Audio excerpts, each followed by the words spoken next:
Good afternoon. I'd like to welcome you to what is the 14th session of the Berkeley Writers at Work series. I'm Steve Tollison of the college writing programs. We're thrilled today to have Yuri Slezkine as our speaker, and he follows in a long line of what I consider really distinguished speakers at this event, some of the finest writers on campus.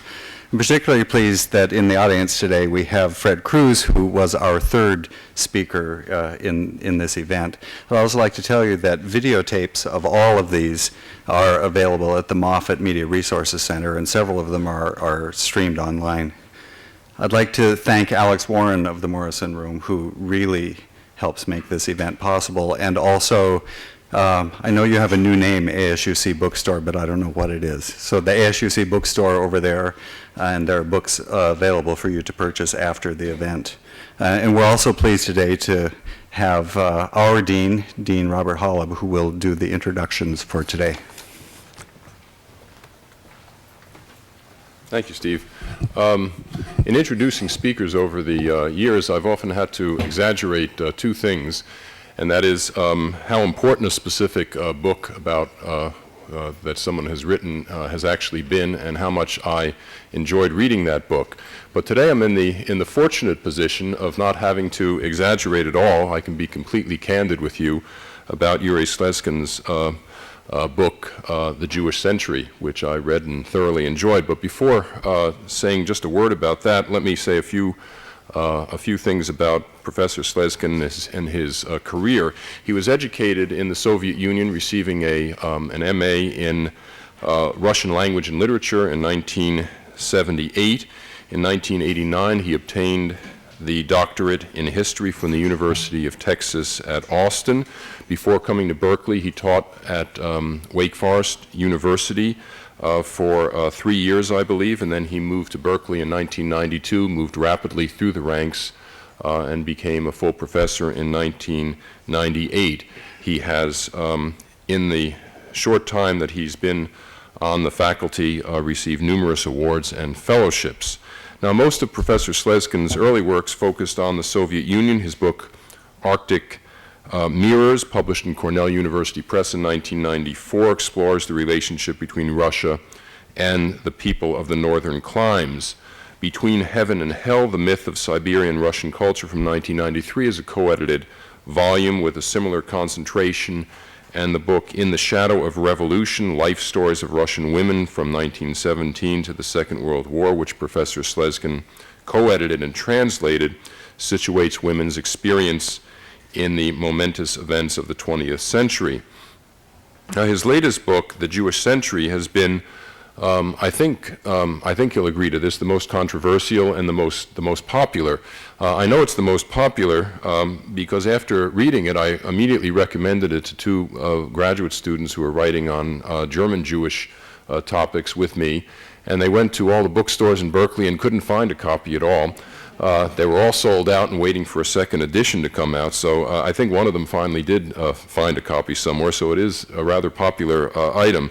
Professor Slezkine's book doesn't really focus exclusively on German-Jewish relations, the area with which I'm most familiar, but it does have ramifications and some discussion of German-Jewish relations in the first chapter, and contains a thesis that I think runs counter to much of the prevailing wisdom in the fields that I'm familiar with. That Jews have been identified with modernity is, of course, not a new thought, but that Jews typify the 20th century because of their social mobility, their intellectual accomplishment, and economic ingenuity is not something that I think you find emphasized in quite the way that Professor Slezkine does in his book, in any previous scholarship. In any case, I don't want to go on talking about the book because I'd much rather have Professor Slezkine talk about it, and I'm eager to hear what he has to say about the book and the writing of it. Now, interviewing or discussing this book with Professor Slezkine today will be Gail Offen-Brown. She has taught writing here at UC Berkeley for over 20 years and is a teacher consultant for the Bay Area Writing Project. She teaches courses in freshman composition and creative nonfiction to undergraduates, and provides training in writing theory and pedagogy to graduate students as well as high school and college teachers. She's also the recipient, just this past fall, of the Faculty Award for Outstanding Mentorship of GSI. So I will leave the conversation now to the two of you.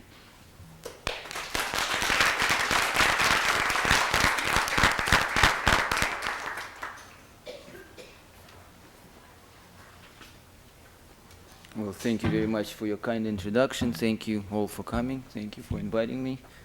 I was asked to read something, and I suppose I'll read a little autobiography I was asked to write a few years ago when an article of mine was published in a book called Intellectuals and the Articulation of the Nation.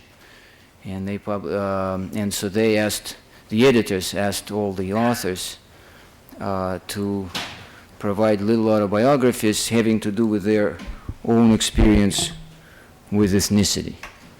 And so I wrote a little autobiography called How I Became Multicultural.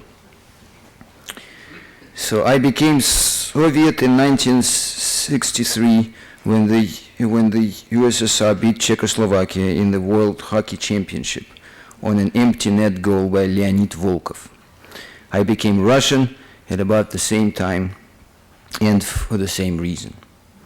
I became exuberantly Soviet in 1964 when I joined the Oktoberfest League, and then again briefly in 1966 when I was admitted to the All-Union Pioneer Organization. I became half Jewish in 1967 when I told my father that Mishka Rzhevsky from apartment 13 was a Jew, and my father said, "Let me tell you something." I became mostly Jewish around 1968 when I became anti-Soviet. My father, who was already anti-Soviet, did not have the option of becoming Jewish. I was officially classified as Russian in 1972 when I received my internal passport on the occasion of my 16th birthday. I was temporarily reclassified as Soviet in 1978 when I received my external passport on the day I was hired by the Ministry of the Merchant Marine. I became Swedish for a day and a half in 1978 when I borrowed the identification papers of one Gunnar Gunnarsson. Place of birth Göteborg, permanent residence Buda. For the purpose of surviving a visit to the rebel-held part of Sofala province in the People's Republic of Mozambique. I became a published author in 1981 when Progress Publishers printed my Portuguese translation of L.M. Maksudov's Ideological Struggle at the Present Stage. My attempt to translate the manual on mechanical engineering for Peace Publishers was aborted due to my complete unfamiliarity with the subject matter. I became Yuri Slezkine in 1981 when the Department of Visas and Permissions of the Ministry of Internal Affairs of the USSR received special permission to transliterate my name into French. Shortly thereafter, I was dismissed from the All-Union Union of Communist-Leninist Youth and from the Soviet Army Reserve.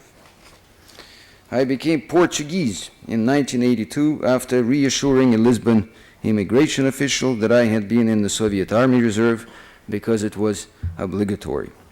Later that year, I briefly became British in order to qualify for the position of English instructor at the Portuguese National Guard. I became an intellectual in the fall of 1982 for the purpose of graduate admissions.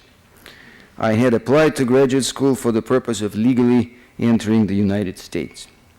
I entered the United States after reassuring a U.S. consular official that I had belonged to the All-Union Union of Communist-Leninist Youth because it was a college requirement. I had made enough money for a one-way ticket to Houston by completing a translation of Gabe Merkin's Sports Medicine, despite my complete unfamiliarity with the subject matter. I became a Texas patriot in 1985 after 2 trips to Johnson City and 1 trip to Van Horn. I became an American in 1988 after naming most of the 13 original colonies and 2 U.S. senators. I renamed myself YURI on the same occasion. I stopped being Soviet for most practical purposes in 1986 when my Soviet passport expired. I stopped being Soviet altogether in 1991 when the Soviet Union ceased to exist. I reverted to being Soviet in 1993 when I saw Igor Larionov play for the San Jose Sharks. I became exuberantly Russian at about the same time and for the same reason. So that's my little autobiography. I don't know if I have the introduction to the book I could read, but I don't know if it makes sense. Gail, what do you think? Or we could just start. Okay.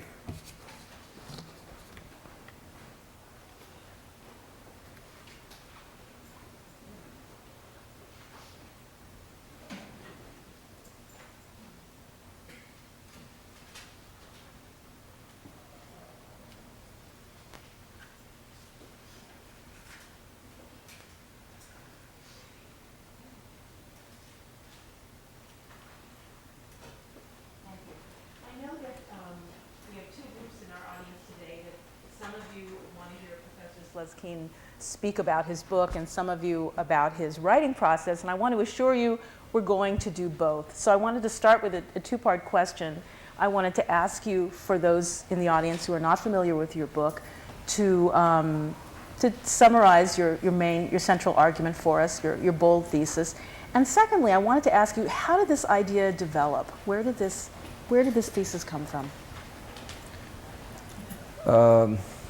Well, I never intended to write this book. I was writing a book about a residential apartment complex in Moscow, where was a book about the first generation of Soviet elite. And so I was going to write a history of that apartment building known as the House of Government in Moscow, the house on the embankment. And I noticed that a lot of the residents of that house were Jewish. And then it occurred, so I decided then to begin with a chapter about the Jewish contingent within that apartment building.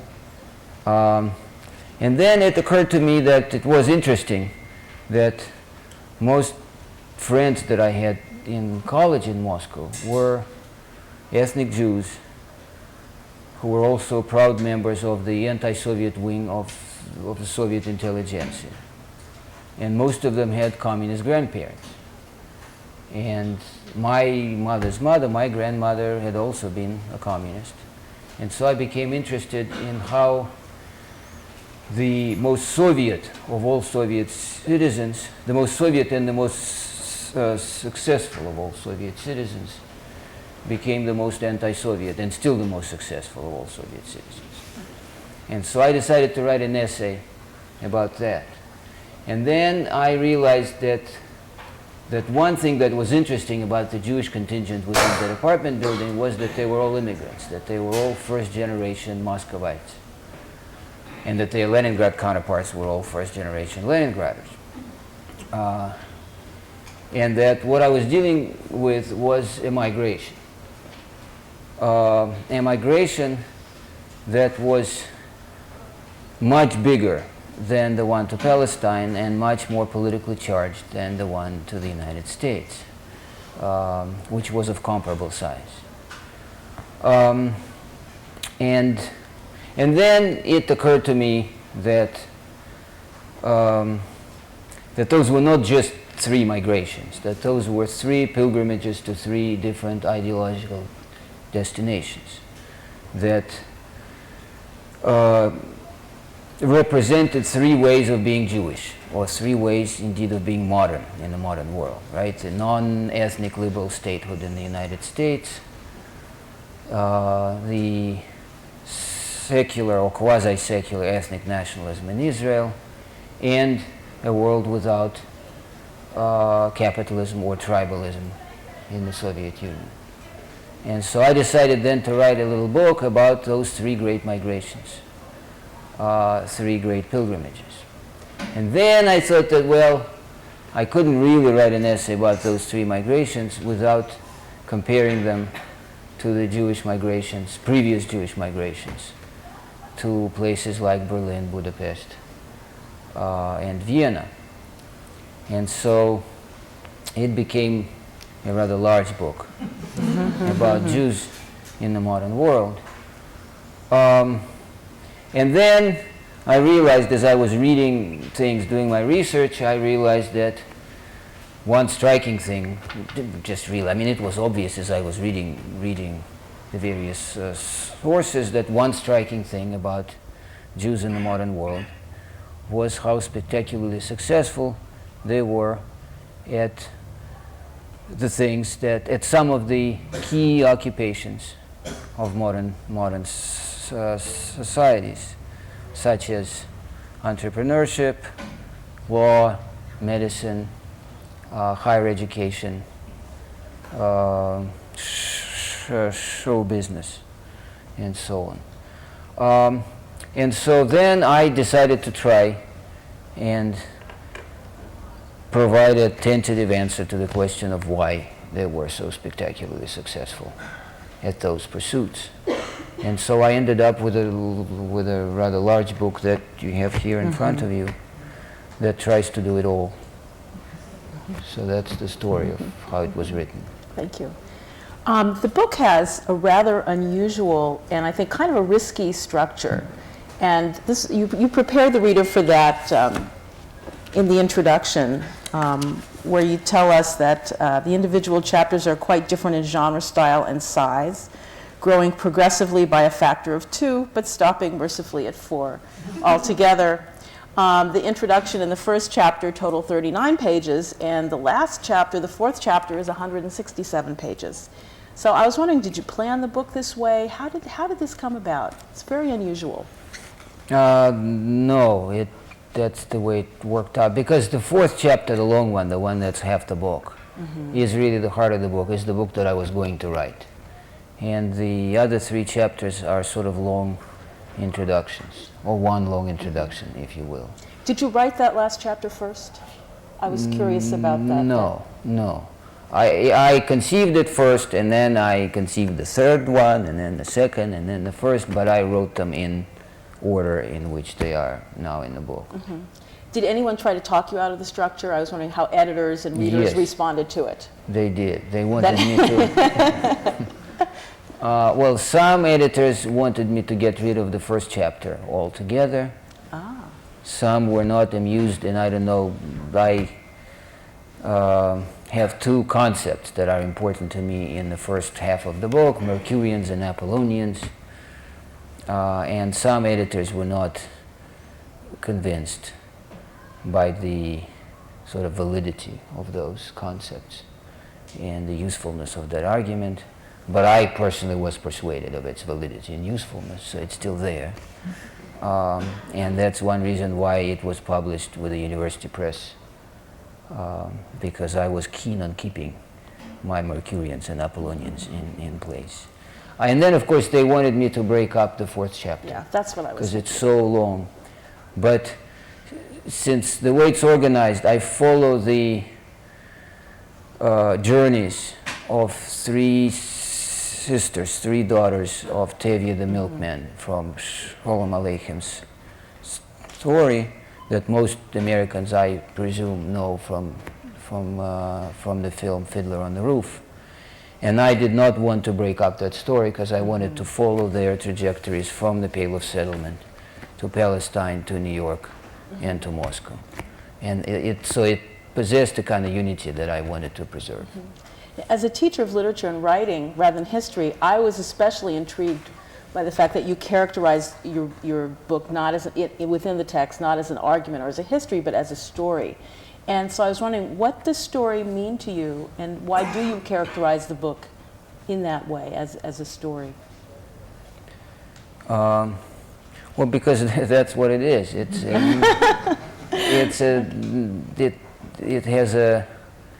has a plot with a clear beginning and a denouement, and because I think that's what historians do. I think they tell stories, and because I think there are a number of arguments in the book.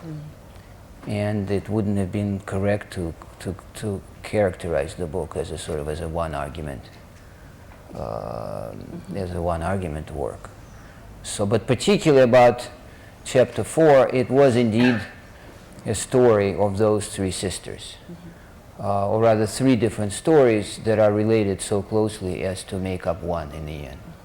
How did you get the idea, you're jumping ahead for my question, to use those fictional characters from Shalom Aleichem as the framework for the story, for that chapter? Well, I don't remember really, but one of the inspirations, if that's not too pretentious a word, for writing that chapter was this story, again, of my own grandmother. And I had always thought of her story as being related to the stories of her cousins who ended up in Israel. And some of her contemporaries and peers who ended up in the United States who were clearly metaphorically cousins. And indeed I knew a lot of people who actually, people my grandmother's age, born around 1900, who had cousins depending on where they were in the two other places.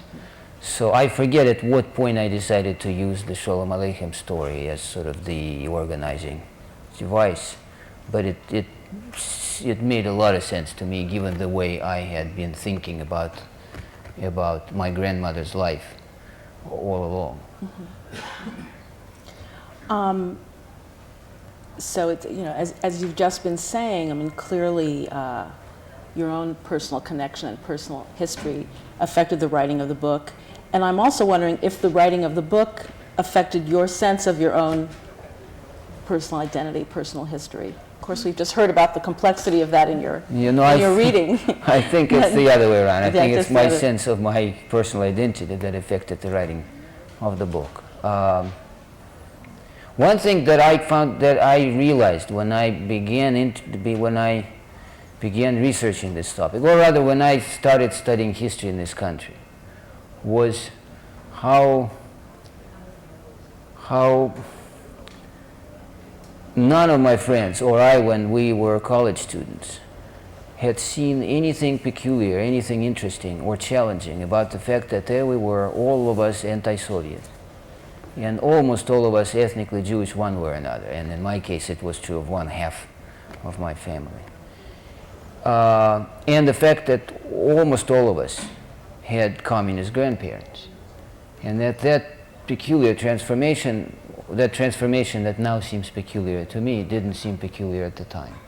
And so that is something I've been wondering about for a while. And so that became one of the reasons why I wrote this book. So that's the personal, I guess, in addition to my attachment to my grandmother, was one of the reasons why I wrote this book. And again, speaking of my grandmother, when I started reading Jewish historiography and started teaching things about Jews and about Soviet Jews, and I remember teaching a seminar about Jewish experience in the Soviet Union, I realized that my grandmother's experience, indeed that people like my grandmother, and there were a lot of them, right? And one could argue that there were at least as many of them as I imagine, mothers and grandmothers of some of you here today, who were never mentioned in those history books, whose stories were just simply not there, either because it was embarrassing to have cousins who were Stalinists and Trotskyites, or because, and I think it's related to the embarrassment factor, because by virtue of being Stalinists and Trotskyites, they weren't Jews, and so they didn't belong in those stories. So if you think of Tevye, and I just recently, actually, there's a review in the most recent issue of the TLS of my book, and the reviewer criticizes me for writing a history of people who weren't really Jews. Because as he seems to imply, Jews are people, and he is an American academic, who are people like, an observant Jew. That people who are not observant Jews aren't Jews. And so the way I was looking at it is, Tevye the milkman had, 5 daughters, And of course, to the 3 stories, one has to add, and it is in the book, although there's not as much as about the other 3 sisters. There's, of course, one who stays in the Pale and gets murdered by the Nazis. But anyway, she and the ones who went to Palestine and the United States are Jews, even in those cases when, let's say, the one who went to America may have flirted with communism, or done more, may have had a real passionate love affair with communism. But somehow she is Jewish, and their Soviet counterparts are not. So this is another personal reason for writing this book. So are you interested in stories that are overlooked? I was thinking, or that perhaps aren't often told. Well, I guess anyone who wants to tell a story wants to tell a story that hasn't been told before, because what's the point otherwise? So I didn't set out to kind of look for something that would. It just, as I said, you deal with the historiography, you read the sources, you read various accounts of what happened, and there's something that's not there that you believe is interesting and important and has a bearing on the fate of those who are described in those books that are out there. So you want to tell their story as well. Right, thank you. You know, the breadth and the depth of the research evident in your book is simply staggering. I mean, in addition to the turn of the century and the 20th century history of the Jews in Russia and America and Israel, the book refers to the Gypsies, to Indians in East Africa, to the Chinese in Southeast Asia. It deals with literature from the Odyssey to Joyce's Ulysses to Russian and Yiddish and American literature. There's linguistic and cultural analysis. I mean, that's not even comprehensive. It's just staggering, the territory that this book covers. How do you go about your research, and how do you manage that? I didn't do much research for this book. I just did some I mean, one thing it seems to me about being a historian is to pretend to know a lot more than you actually do. So, you do a good job of pretending in this book. Thank you. But I was lucky enough to be at the Center for whatever those sciences are called, behavioral sciences in Palo Alto for a year. So I had a whole year's worth of reading time, and so I did a lot of reading.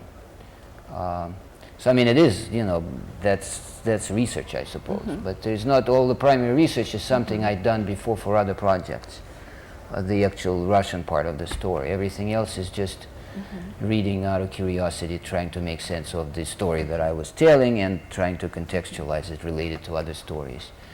And the ethnographic part, the first chapter, is I just love ethnography. And the more remote and exotic a tribe, the more I love it. And so I'd been doing that, reading about various cultures for years again. So. Now, for students here, I want to push you a little bit about this reading. I mean, how do you go about, do you take notes? Do you make cards? How do you go, I mean, a year's worth of reading, how do you keep track of that? How do you make sense of that? Yeah, I've been thinking about using a notepad or a laptop for a while now, but I don't. Because I just use index cards. I'm reading a book, so I'm taking notes. Taking notes on index cards? My index cards. Because maybe now now that they've come up with these little light, tiny things, maybe I'll get used to them. But other way, if you want to read lying down or reclining one way or another, it's easier with an index card. And then when you sit down to start writing, do the cards play a big role? Yeah, they're all there. They're all there. Yeah. So when you move from research to writing, do you do an outline?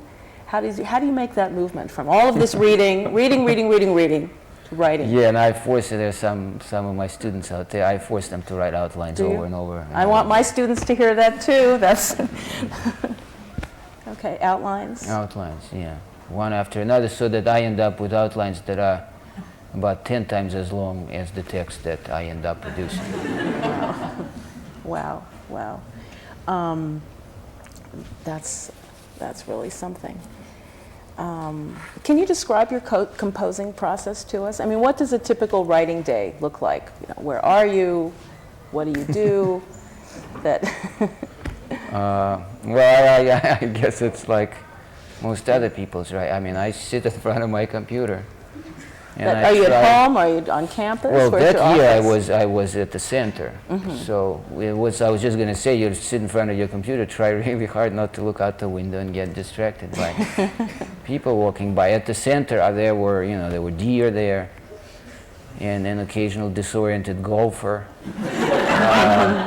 But basically, you sit there, you stare at the screen, and I look at my outline, and then I, write some lines, and then I delete with great relief the parts that I've already covered, and move down the outline.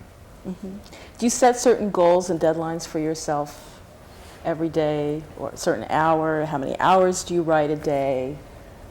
No.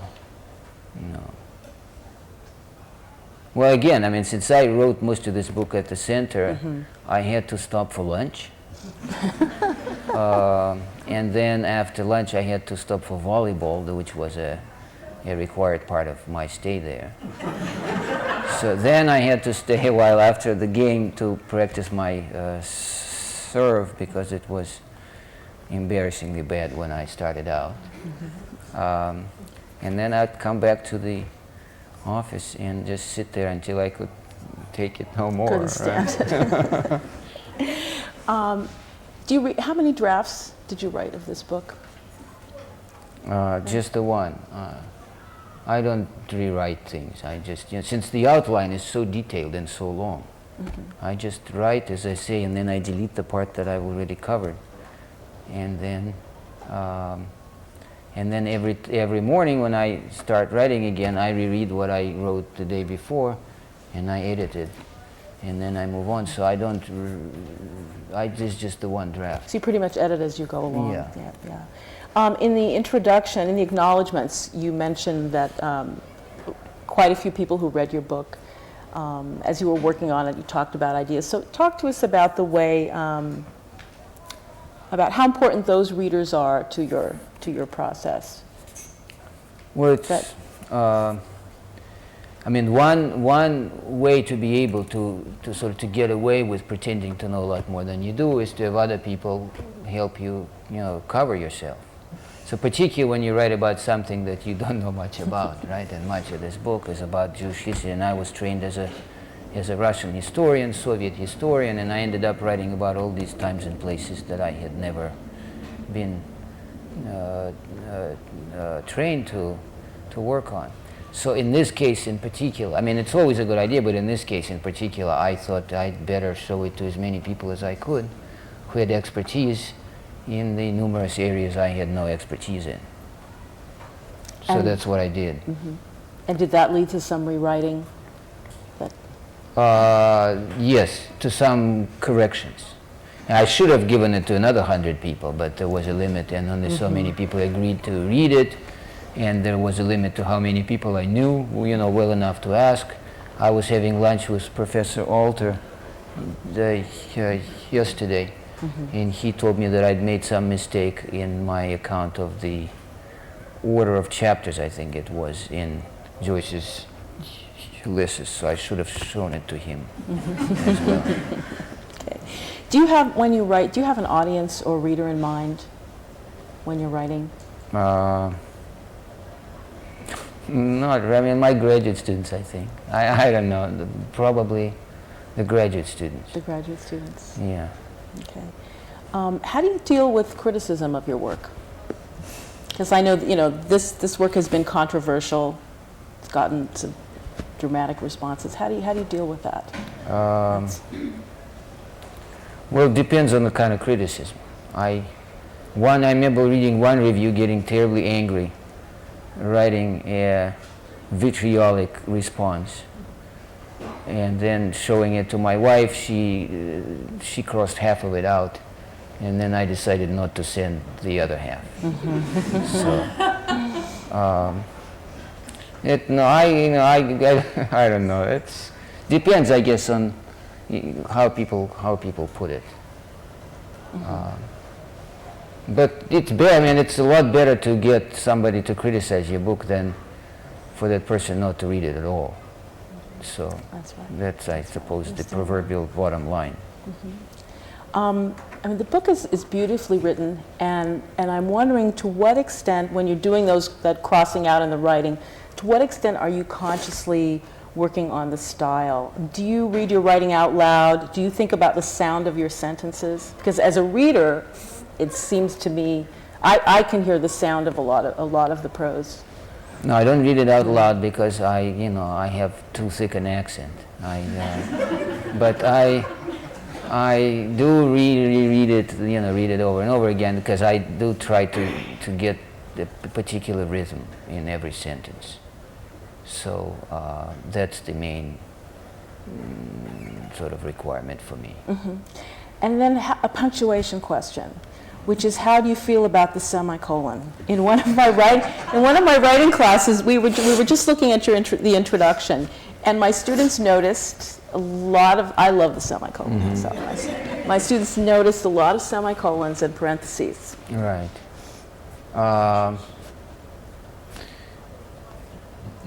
Well, you want your reader to pause, right, or to follow you as you pause. And there are pauses of different length. So I think, and there are clauses of different length and of different rhythm. So I try to use every means at my disposal to get the reader to pause where I want the reader to pause for as long as I want the reader to pause.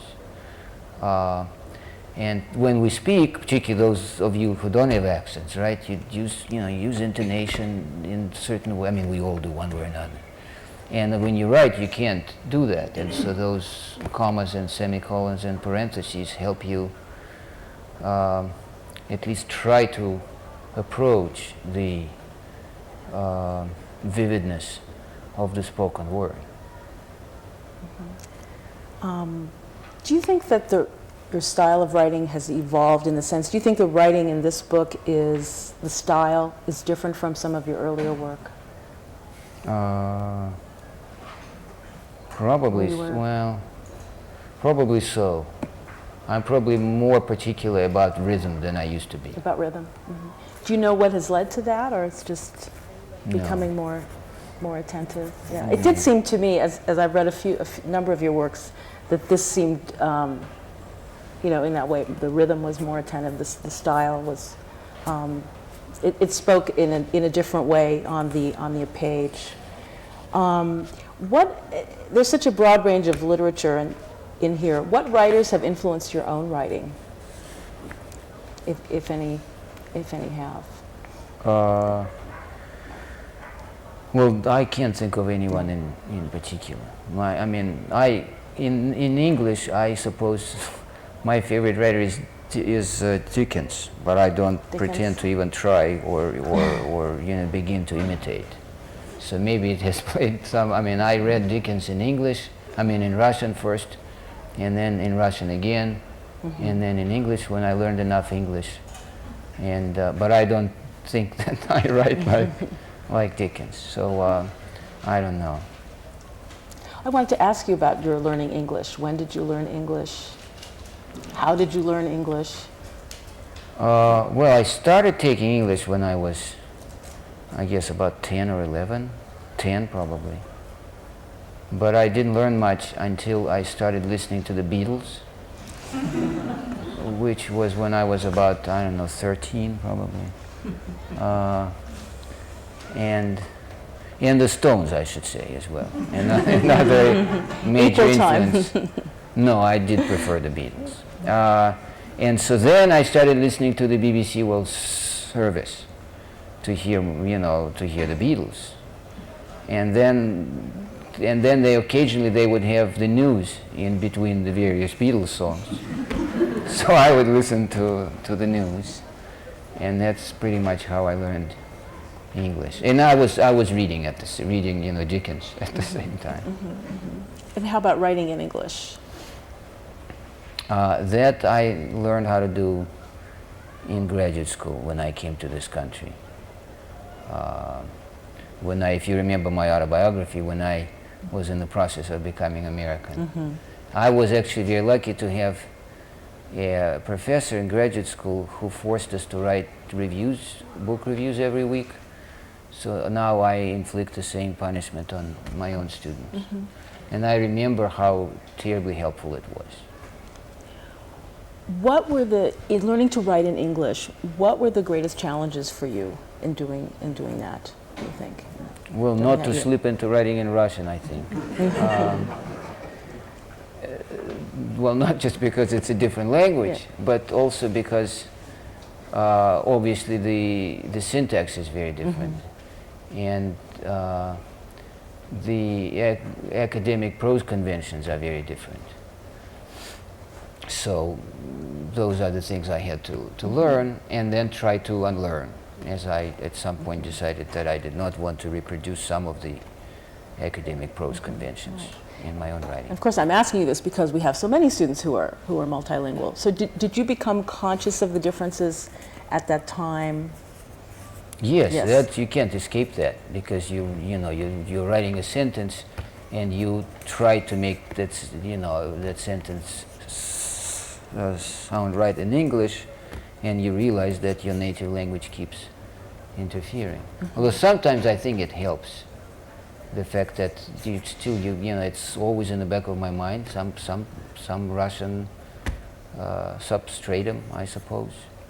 And so some things that are tired cliches in Russian sound like really witty metaphors in English. So that you can use them and can I ask you for an example of that, or is that putting you?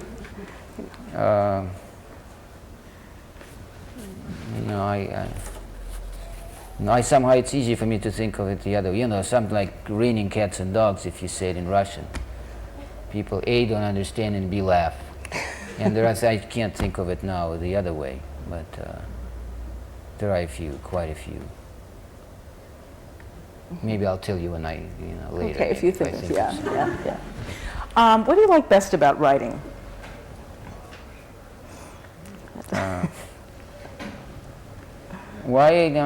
like the process of writing. I enjoy it.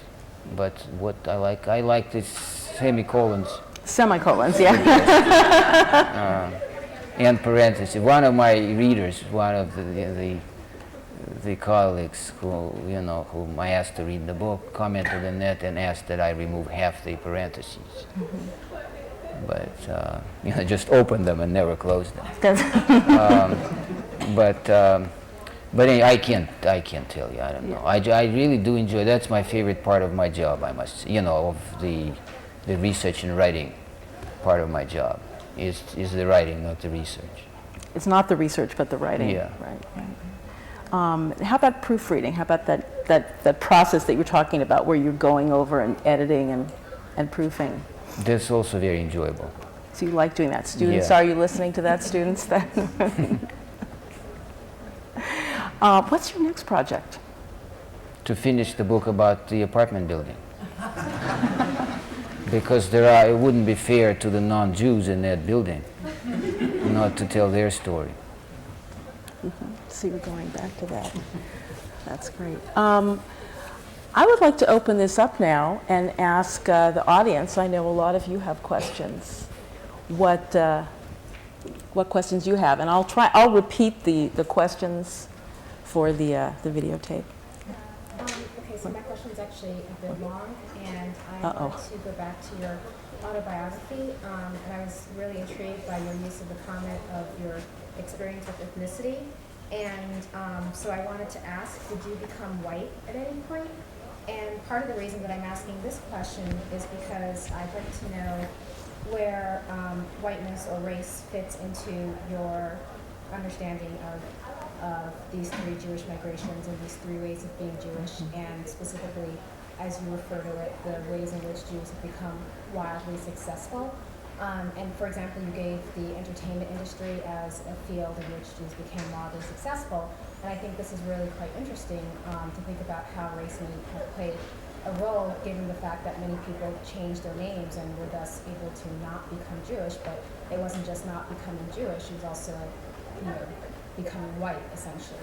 And and I don't want to necessarily just focus on the U.S. because I know that there are also similar issues around Europeanness and whiteness in Israel with the Ashkenazi and the Mizrahi, and particularly looking at, for example, the emergence of the Black Panther Party in Israel, which was about Mizrahis sort of contesting a certain Ashkenazi dominance based on a certain European idea that they had brought with them. So if you might answer that, I'd appreciate it.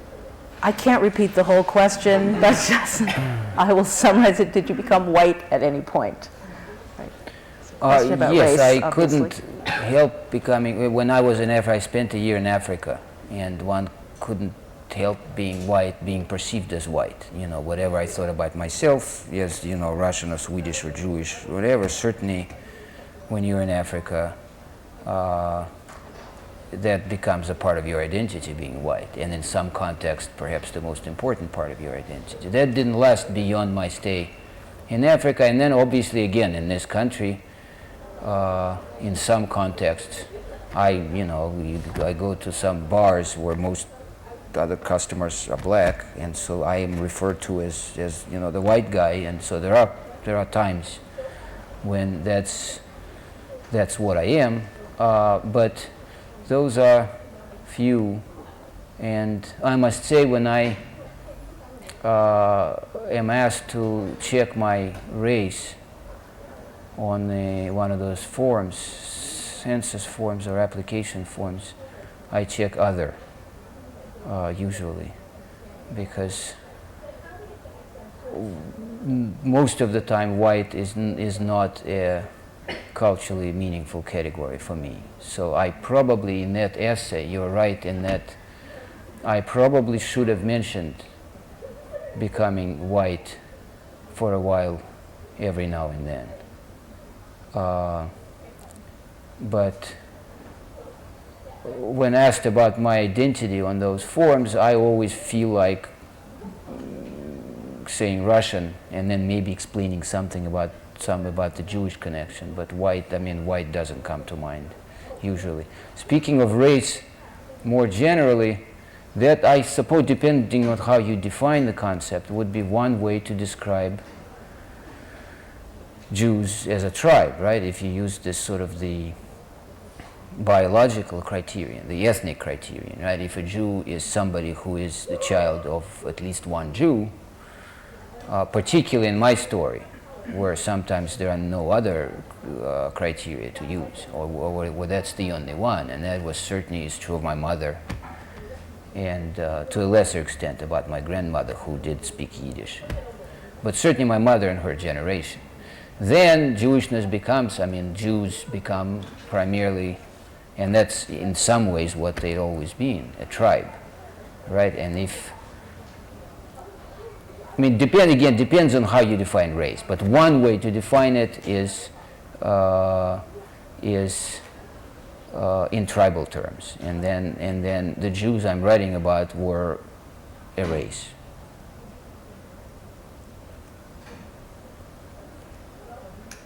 I don't know if you addressed this in your book, but if you consider the last century to be the Jewish century, do you consider, how would you relate that to whether the world is becoming more or less tolerant of the Jewish people, especially if they're starting to wear some aspects of Jewishness? So the question is, since the book is titled the Jewish Century, is the world becoming more or less tolerant to Jews? Based on that notion. Well, I can't predict the future. I don't know in the long run what's going to happen. I think that the Holocaust was, in some sense, a response to the Jewish success in the modern world.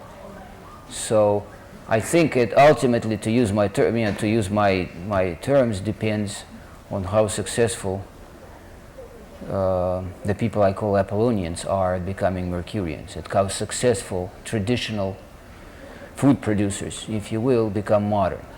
Traditional rural dwellers become urban.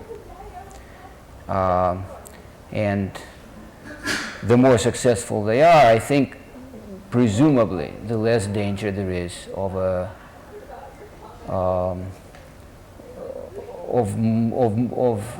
more anti-Semitism. or is that, no, wait, I'm not sure I expressed myself correctly. Anyway, the more successful they are, the less danger there is of anti-Semitism. I think I'm not sure if that's how I put it. But it's not clear how successful they may be in various places, because Jews, at least European Jews, and certainly Jews in the United States, become strikingly successful at the things that make a difference in the modern world, that enjoy the greatest prestige, provide status, and provide access to things that most modern citizens consider important, and that produces certain reactions. Again, Jews are obviously not the only ones who are successful that way, and that's what part of my book is about. And that may make anti-Semitism in some quarters at least less intense. Because there is growing competition for those niches that traditionally in Europe were occupied by Jews.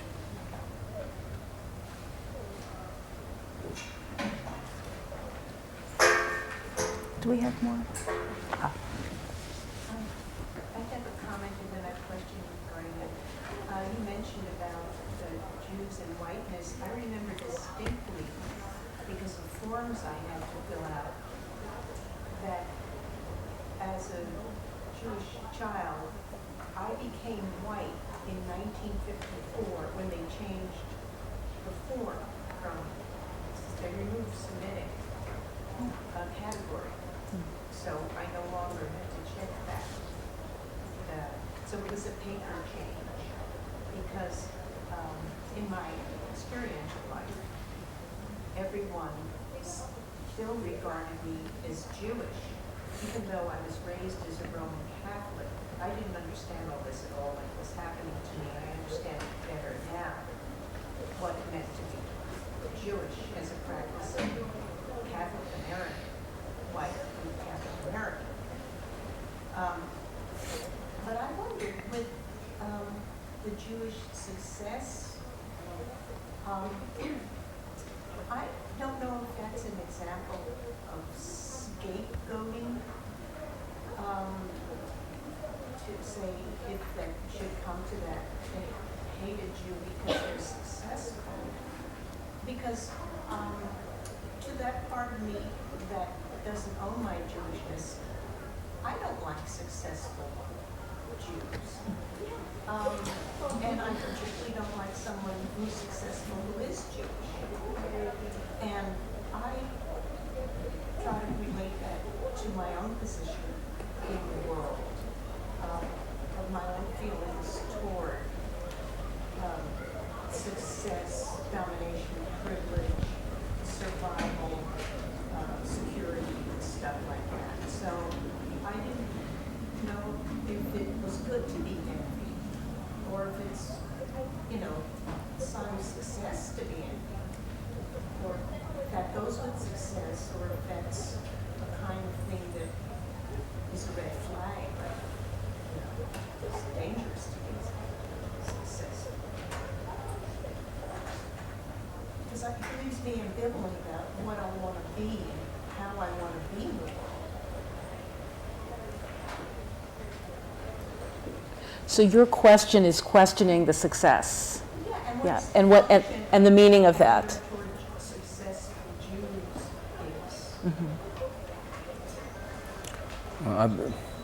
is. Seems to me that you answered your own question, right? No? What is your question? I mean, the question is what the nature of that success is? Well, Or I don't know if I should be angry toward the success. if you should be angry, I'm not comfortable with my ambivalence. but you seem to be, right? You said that you don't like successful Jews. Well, I don't know. Sometimes I do. Sometimes. Well, I suppose that's true of so many standards that exist in society, that standards that we subscribe to most of the time and try to live up to, but also question, right? And we are ambivalent about things we accomplish or things we fail at. I think it's true of most of us. But it's one thing to question the validity of those standards. It's something else to pretend that they're not there, right? Some of those standards you observe as being there and continuing to be important whether you approve of them or not, right? And so what I was dealing with is trying to see what criteria of success are out there, what gives people status, and then which groups seem to be particularly good at living up to those standards, and trying to explain why. So I am not writing generally about why, although I have my views, but generally I'm not writing about why certain things are considered important in the modern world. I do refer to it in the book, such things as, why in the modern world, why law? And it's, I think, for most of us sort of a truism. It's it's understandable, right? Why the legal profession would be as important as it is in the modern state, or why medicine, with the relative decline of priesthood, becomes as important as it is in the modern world. Why doctors enjoy as higher status as they do in today's society.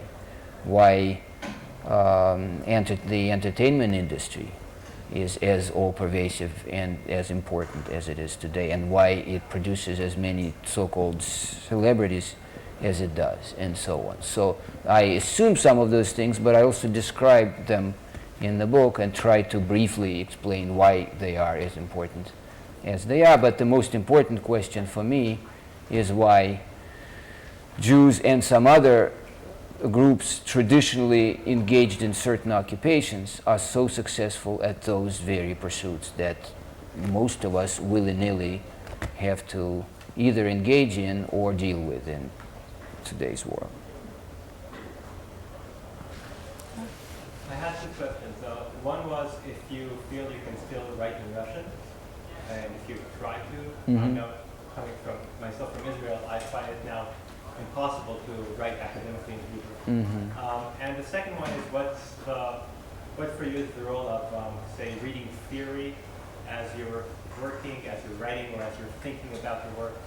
If it's important to you, if you'll already bring some ideas of your own, if you're more interested in just engaging in comparisons rather than trying to formulate some broad kind of social theories. I mean, I write in Russian all the time because I write email messages to my friends in Moscow. But I wrote one very short article in Russian some 5-6 years ago. It was very difficult. And it was very difficult because I had already acquired a sort of a particular intonation in English, a certain way of writing in English. I'm sure you have had the same experience. And I found, to my dismay, that, and I, of course, in English, I make mistakes sometimes, right? I forget articles, I have an accent, and it was only actually when I heard a tape of myself one day that I realized just how thick an accent I had. But I do have a sort of a voice of my own in the way I write in English, but I don't in Russian. And so if I had to write something long in Russian, I think it would be very difficult. It would also be challenging and I think a lot of fun. So having learned how to write long, coherent texts in a new language, to then go back to a language that you still think of as your native language. The kind of language I always switch back to when I have to say, 1, 2, 3, 4, 5. And then play with it and maybe use some of the things I learned in English. So it's a very good question, would be very interesting.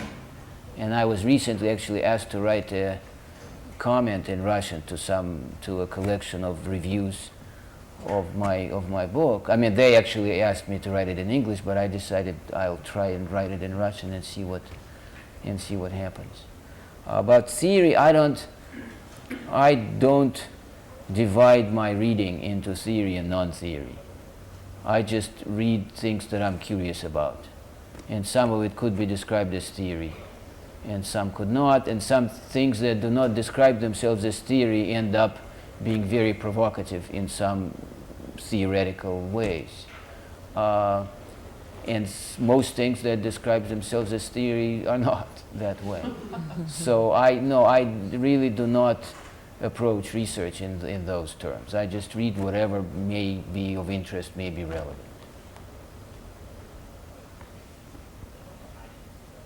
I'd like to ask you about the question of what I'll call, following Clifford Gertz, blurred genre. It seems to me that what you have in the Jewish century is a combination of genre, where you, in part it's an essay, in part it's a monograph, in part it has an autobiographical dimension, in part it's what I call synthetic work, which is based on other secondary sources and so on. So there are many different genres that are combined in this study.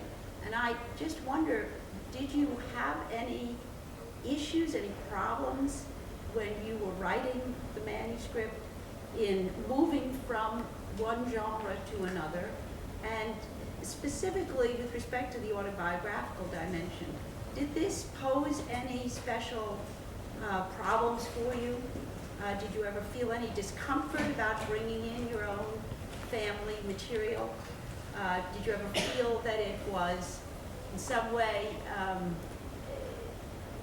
dissonant with the a more neutral historical tone that most scholars use when they write about the kind of material that you're dealing with? So I just wondered if you could address that whole question of genre.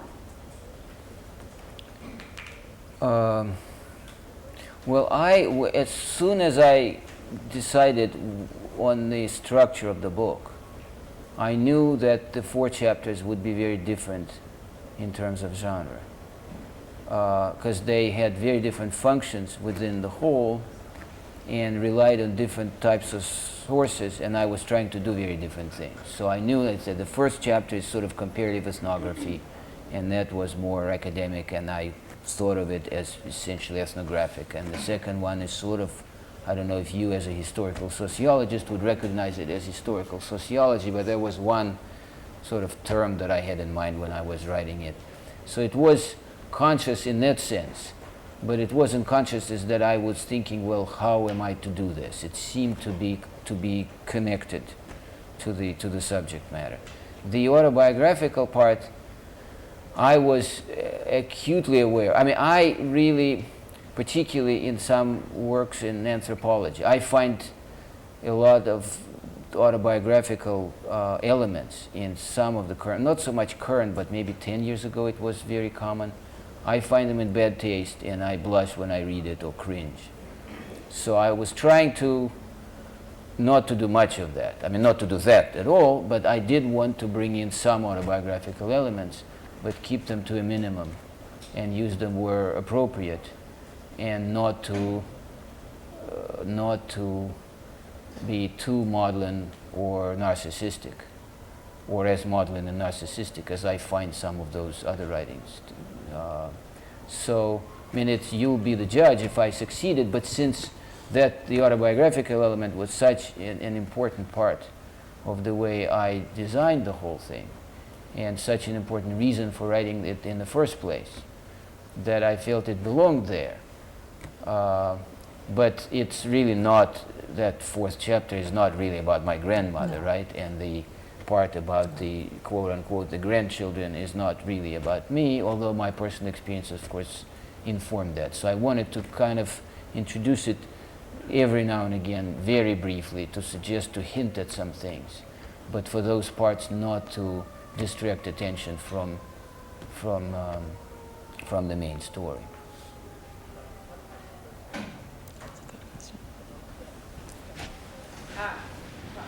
Using your paradigm, if you take an Apollonian Israeli, for example, and like a family, and transplant them to a different environment, such as the United States, do you think they will succeed more? They retain their Apollonian characteristics, or they embrace the Mercurianism? In other words, is Mercurianism something that's psychological, or is it a kind of dependent on the circumstances? Well, it's hard to apply that to a particular family, right? Because it's sort of an ideal type. I mean, what I think it is not just an ideal type and not just a metaphor, because as far as I'm concerned, right, some of my readers assume that all it is a metaphor, and I think the function of the first chapter is to suggest that it is a reality, or at least was a reality. It's very hard to talk about a particular family in the modern world where it does become a metaphor and an ideal type, where I argue that everyone has to become Mercurian, right? Some are more Mercurian than others, but we all share in this world of universal Mercurianism. But when I talk about so-called traditional pre-industrial societies, I do believe that they can be profitably divided in sort of materialist ways, in ways that reflect certain behaviors and occupations into those societies that are predominantly food-producing societies organized around food production. And then those societies, and that's what's remarkable, is that you look at any surveys of traditional societies and you would read about, hunter-gatherers, pastoralists, agriculturalists, and you will never find this other category of actual whole societies, right, of complete ethnic groups, of demographically complete communities that do not engage in food production and specialize exclusively in the provision of services to the surrounding food-producing populations. So in other words, that's the function of the first chapter. I believe that it's fairly common, those kinds of occupations, or they used to be before the onset of modernity, and that skills acquired by the practitioners of those things become useful in this new modern world. But to get to this, but when we're already here, it's more useful in terms of generally, not every Jew is a perfect Mercurian, right? But on average, as a whole, Jews clearly are much more successful at some of those key modern pursuits than, say, ethnic Russians. And so, to answer, I mean, certainly a member of the Russian intelligentsia who may happen to be ethnic Russian may turn out to be much more successful than a Jew in Israel who's been farming for a while because of his training and so on. But that, again, once you move into the modern world, those concepts are sort of ideal types that help me understand some of the broader things going on, but it would be hard to apply to a particular individual. I think we have, Dean Holub has a question. Yeah, I wanted to ask you, thinking about the German Jewish literature that I've read, there's a large, well, maybe all of it, I don't know, but certainly a large percentage of it tries to disabuse the reader of the notion that Jews were kind of rootless, that they were over-intellectual, and that they were tremendously successful at making money and entrepreneurship and these things, so that the bulk of the literature that I've read, which is the reason your book was so refreshing, sort of goes counter to what you're doing, because you're saying this is the way that it was. And I imagine that has engendered some criticism from those many people who have these opposing beliefs, and I was wondering how you confronted it's a kind of a charge that must be something akin to anti-Semitism in putting these things out there as things that people who are defending themselves, either Jewish authors or even the German authors, try to, the philo-Semitic German authors after the Second World War try to dismiss these things. So I was wondering how you confronted that kind of a heritage. Well, I don't deal with it explicitly in the book, and I must say I have not been confronted by any of the reviewers so far on that front. Probably the most common objection so far has been to the question of who is Jewish. How many of these people are Jews, since so much of my book is about Soviet Jews who are not observant Jews. And so in what sense are they Jews? And if they are Jews because they are members of the tribe, because their parents were Jew, grandparents were Jews, then do we subscribe to some kind of genetic mysticism, as one reviewer actually put it, or what is it? And that is a question, that I think I have an answer to, but that's a different one. And of course, what you are describing is the dominant way of writing about, basically calling all those things stereotypes, assuming that a stereotype is not a generalization based on observation, but a myth, a fantasy, right? And as I say, no one has criticized me for that yet that I can think of. And I think partly it would be very easy for me to answer that question, because I think the answer is in the book, and so those reviewers who read it carefully, because, what can you do if indeed Jews were overrepresented in banking to a tremendous degree, that they were overrepresented among professors in certain disciplines, among doctors, among pharmacists in Eastern Europe to a really striking degree.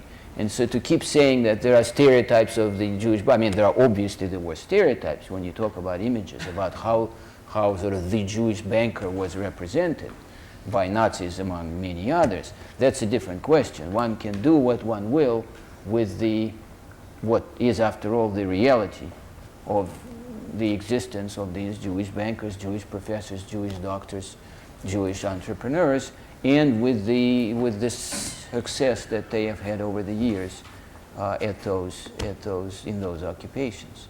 So I think it would be, I can easily imagine such reactions, but I think it would be very difficult to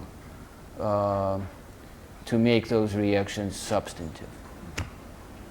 Okay. I can imagine. I think that some of the people who are irritated by my book, that's where the irritation comes from.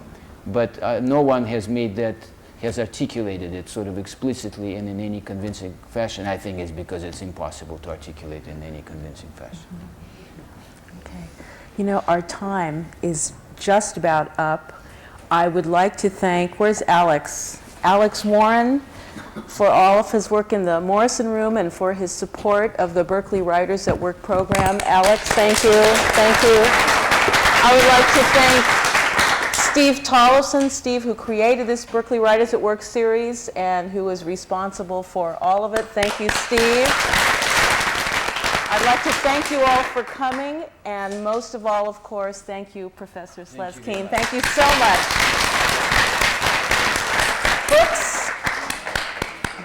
Books.